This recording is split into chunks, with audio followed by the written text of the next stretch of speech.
Hello everyone, it's Shanna Melinda again. Today I will be discussing the social apathy in our state as it manifests in the amount of people who actually vote.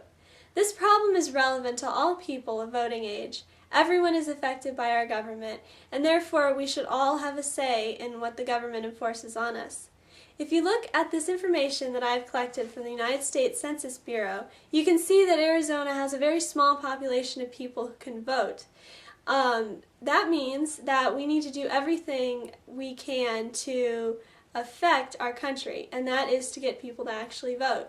You can see that California, New York, Florida, Oregon, and Illinois have a much higher population.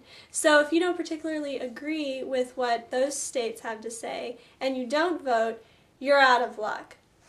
Now, I'm not saying that it's easy to take on that responsibility of voting, and after a long day at school, I know that's the last thing I want to worry about, is researching who's good and who's not.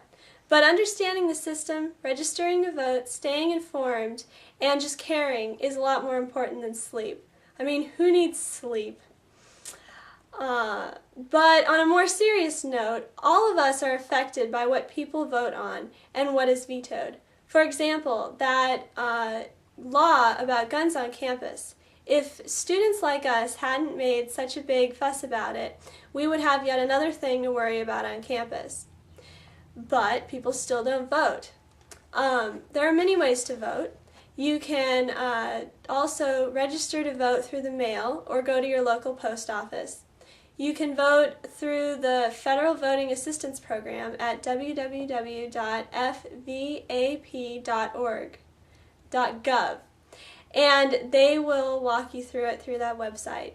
But registering to vote is not enough. As you can see with this graph, also from the Census Bureau, 50% of the population registered to vote, but only 44.9% of those people actually made it to the polls.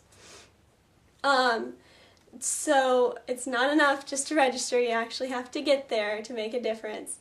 I think the reason why people don't vote is because they don't want to vote on the wrong person and have that responsibility. So what do? Hide under our beds? No. You can always research it on the internet, but that just sounds like too much like homework.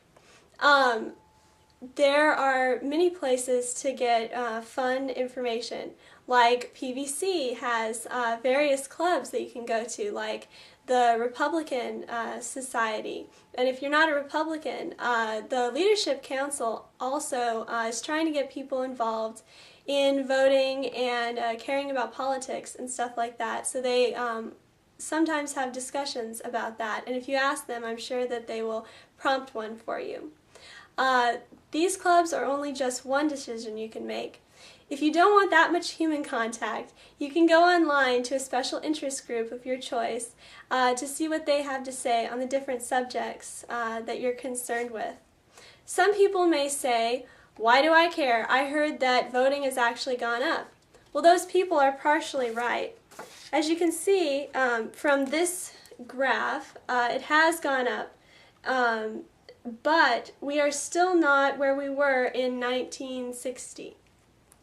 So we need to continue the good work and keep on caring. My information from the Census Bureau shows me that people of a younger generation, people who are 18 through 24, don't vote as much as people who are 25 to 44 years old. Actually, people who are 18 to 21 only have a 15% rate of people who actually make it to the polls, as opposed to the older group who has a 44% rate of voting. And this is particularly necessary to focus on because we are a large population as young people, and we have a lot of things that need to be heard and done in government, and a lot of opinions of our own. And so if we don't get out there and vote, we won't make any change in the government, and all we'll have to do is complain about it. So This especially affects those people and those groups. Today I have told you how to register to vote, how to stay informed, and to keep on caring. So why are you here? Go on and vote!